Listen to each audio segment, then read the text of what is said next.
Good morning, Bucknutters. Welcome to the Bucknuts Morning Five here on Monday, June 3rd, 2019. I am Dave Biddle. Very happy to be joined by Steve Helwagen. Steve, Ohio State landed Julian Fleming on Friday as expected, the five-star wide receiver, the number one wide receiver in the country. The kid just down the road from Penn State. Picks Ohio State. At one point, it looked like he was a Penn State lock, and turns out it really wasn't that close of a call if you read his comments. He really fell in love with Brian Hartline. We'll talk more about Brian Hartline in a minute, but just your thoughts on Ohio State landing Julian Fleming. Well, it's just, again, another in a tremendous role of offensive recruiting that Ohio State's been doing here with Ryan Day, Brian Hartline spearheading this. And, again, from Southern Columbia High School, Catawissa, Pennsylvania, Clemson and Penn State were the other two schools that were primarily at the top of his list. 78 catches as a junior with a robust 22 touchdowns. And I can't recall somebody at the high school level that had 22 touchdowns in a season. I'm sure somebody out there has done better, but that's pretty hard to top. 6'2", 199, does a little bit of everything. And, again, a major coup for Ohio State to go into Pennsylvania and take the top wide receiver in the country out of Pennsylvania. This has been a recurring theme for Ohio State to go into Pennsylvania and take top players. They've already got the top quarterback from 2021 out of there in Kyle McCord and are looking hard right now to get Marvin Harrison Jr., the wide receiver, as well out of there. So I think that they've kind of put James Franklin and Penn State on notice that, you can win some games and you can have a pretty good program, but when it comes to the top players in your state, they're all fair game for Ohio State. So I think just a tremendous coup, I think, for Ohio State to go in there and to get a player of the caliber of Fleming. Also for Penn State, if you play Kentucky in a bowl game, Penn State, you might lose. Or you come to Ohio State and play in major bowl games and win. Yeah, that hurts. That hurts them. That hurts their national perception when you have a team that was top 10 most of the year or whatever, or top 15, and then go out and lay an egg like that. A game that you should have won, had every chance to win. That's not doesn't help the bottom line. And Julian Fleming talked about that. He flat out talked about like the chaos at Penn State to some degree. I mean, not that their program's collapsing or anything, but when he compared it to Ohio State and Clemson, the other two schools he was really looking at, it just didn't seem like a close call for him. And he talked about how they're not winning enough games. There's too much coaching upheaval, which was an interesting comment right after Ohio State loses Urban Meyer, talking about, no, it's Penn State that has the coaching situation, not Ohio State. Speaking of coaching at Ohio State, the aforementioned Brian Hartline, a guy you and I covered, when he was a player at Ohio State, even when he was in high school, I remember covering Brian Hartline. Wow. I mean, to say he's good is a vast understatement. He is knocking it out of the park, Steve. What a rising star. I don't know if he's a rising star anymore. I think he's just a star. Yeah, no question about it. And what was a complete negative with Zach Smith leaving has turned into a complete positive, because you look at the results that he had this past year. It was a perfect storm clicking into place with Haskins and the three senior wide receivers that they had. He'll have three seniors again this year with Ben Victor, Austin Mack, KJ Hill, and they should put up huge numbers this season. And then to go out and recruit the caliber of wide receivers that he is getting at Ohio State with Fleming. I know he went to St. Louis to work on another guy by the name of Mookie Cooper, who is a national top 10 wide receiver, top 10 in his position. And obviously they've got their sights, as we mentioned, on Marvin Harrison Jr. for 2021. So he is out there and has really done a fabulous job, going from NFL player to staff assistant to full-time assistant in record time. And he's in the prime of his football coaching career already, it seems like, and is hunkering down for what could be a long run as a football coach, and dare we say, a potential future head coach at The Ohio State University. Ooh, I like it. I like it. I tell you, another great recruiter they have over there is Tony Alford, the running backs coach. And he he might be close to landing 5-star running back Kendall Milton, who had his official visit to Ohio State over the weekend. Our Bill Kurlick's been all over this. The dean, who has crystal balled Kendall Milton to Ohio State, Steve, said the visit went very well. It certainly seems like Ohio State is the clear team to beat here. Looking good for the Buckeyes and Kendall Milton.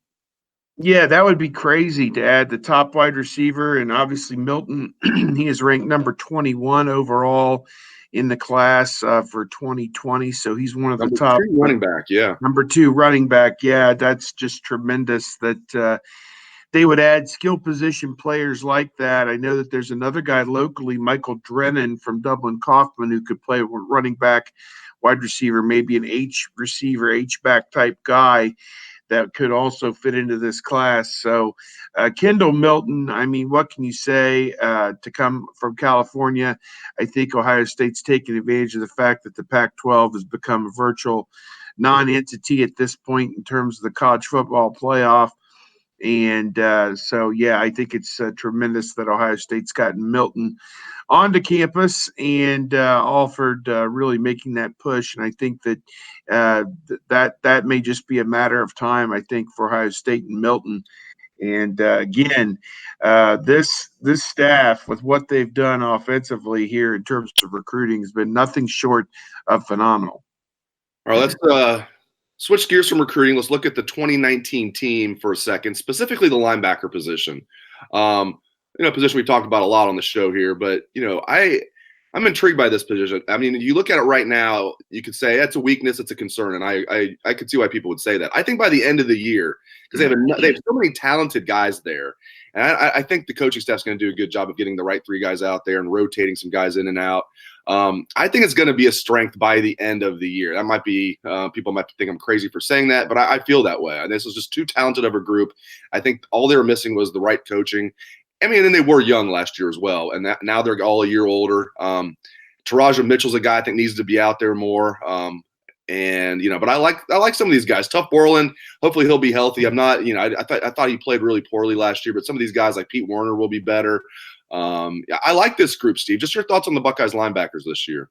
Yeah, Malik Harrison at one of the outside spots to me has got a chance to be first team All Big Ten guy, maybe even push for some All-American honors because they've got him simplified to where he can just run and make plays. And I think that's what is going to help him.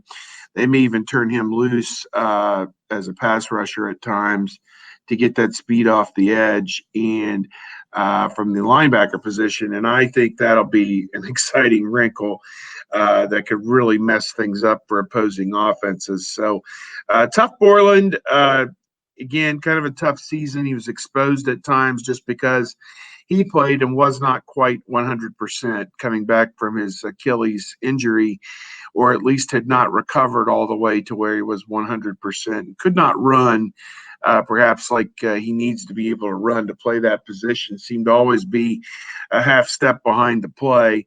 Baron Browning is a guy you're waiting for the light bulb to come on at middle linebacker as well. And Taraja Mitchell, a sophomore now, he is really going to mix things up, I think, in that competition. And they asked Ryan Day toward the end of spring football, well, what do you think is going to happen? He said, well, that competition is going to continue. And with Al Washington as the new linebackers coach and Jeff Hafley and Greg Madison as the coordinators, they have no special allegiance to any of these guys. They're not going to play somebody out of loyalty or whatever. They didn't recruit any of these guys. They're just going to put the guys who produce the most on the field and let the chips fall where they may. And that's how it should be, particularly after how bad things were last season, not only with the linebackers, but the defense overall was just a complete disaster last season. And I think that, they have that wild card in their pocket to say, this was a disaster last season. We're not going through that again. Or at least, we're not going to put Ryan Day through this again. We're going to have a representative defense this year. And if it's Taraja Mitchell, then God bless him, Godspeed. Pete Werner, the other outside linebacker, it seems like his spot's coming off the field when they go to that fifth defensive back, and that doesn't bother me too much. He's a junior now, and if he's the best guy, so be it. If he's not, Dallas Gant, Kevon Pope are there as well. And you're adding Cade Stover and Tommy Eichenberg. I don't know how much those guys are going to play as true freshmen. You have that 4-game rule where I'm sure they'll get shoved in there if they're healthy, at least on special teams. But I think most of what you're going to see is going to come out of that group of upperclassmen that we talked about, and the best players are going to play. And I think that's got to be encouraging, to say the least. Steve, I want to finish the show talking about something fun. You are, for those who don't know out there, Steve Helwagen is a highly requested speaker at Ohio State groups, alumni groups, whatever it might be. Steve is a very highly requested speaker, and they sent you all the way down to Tampa, St. Pete area, Steve, to speak to an OSU alumni group. I'm curious how it went. I'm also very curious, what was the number one question asked of you by the people in St. Petersburg? Yeah, it's a rough job, Dave. I've had to go, in the past to Pinehurst, Nashville, North Carolina. The Villages retirement community in Florida was awesome a few years ago when I went there. My wife and I went down Thursday. We hung out on St. Petersburg Beach for 2 days, and then went over to St. Pete and spoke to the Suncoast alumni celebrating their 50th anniversary, and it was a lot of fun. Got to meet a lot of nice people there.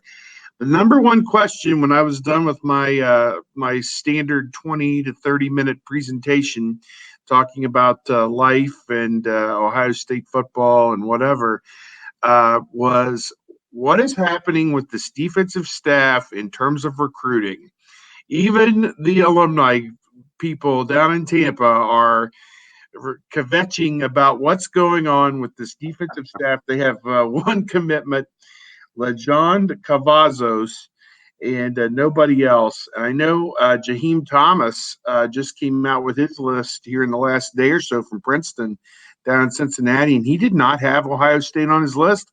And that's been one of the guys that I think everyone thought they'd hang their hat on in this class. Jaheim Thomas, I believe he's a defensive end or an outside linebacker that everybody thought he would be a Buckeye. So I guess at this early stage you might scratch him. But, I think a couple things. They have Jack Sawyer obviously lined up for 2021, defensive end from Pick North, number 3 player in the country, which is tremendous. And that comes on the heels of getting Zach Harrison, who this staff finalized for the February signing period. Once you had the transition, he was one of the top 20 players in the country from Orange High School, just outside Columbus. So there is a track record there for Ryan Day and this staff that they can get great players. I think what it tells me, Dave, is they're not reaching on mediocre players yet. Have they gotten beaten for some outstanding top-line players? Yeah. They still got some guys out there. Defensive tackle Darian Henry from Cincinnati Princeton is in this list. Michael Melton, a linebacker from Maryland. Clark Phillips, a big-time cornerback out of California. Those are 3 guys right there. If they can get a couple of them and then just fill in around the edges, they've recruited extremely well defensively here in recent years. As we mentioned, I look at this, they probably got 10 sophomores on defense, 4 redshirt freshmen, and 7 true freshmen coming in on defense. So that is a group of about 20 or 25 guys who will be in their first or second year of eligibility on defense, more than enough to fill a starting 11 in a year or so if they have to. So I agree. They got to go out and get 5 or 6 guys on defense to fill out this class, but I'm not ready to say they can't recruit on defense just yet. Yeah, I agree with you. They'll figure something out there. It won't be a star-studded offense like it is on offense, but I still think the defensive class will be good. The offensive class will be great, and the entire class, when you add it together, I think will be, borderline great. Maybe not even borderline, maybe just great. Just like you, Steve. You're not borderline great. You're great. He is Steve Helwagen, and I really got you, Dave. Hey, thank you. Thank you very much. Thank you. He is Steve Helwagen. Appreciate your time. None of us are Patrick Murphy, though. None of us are Patrick Murphy. Only Patrick Murphy is Patrick Murphy. Let's not get crazy here. Yeah. Appreciate all the listeners out there for tuning into the show. Hope everyone has a great day. Let's try that Buckeye swag, best damn band in the land.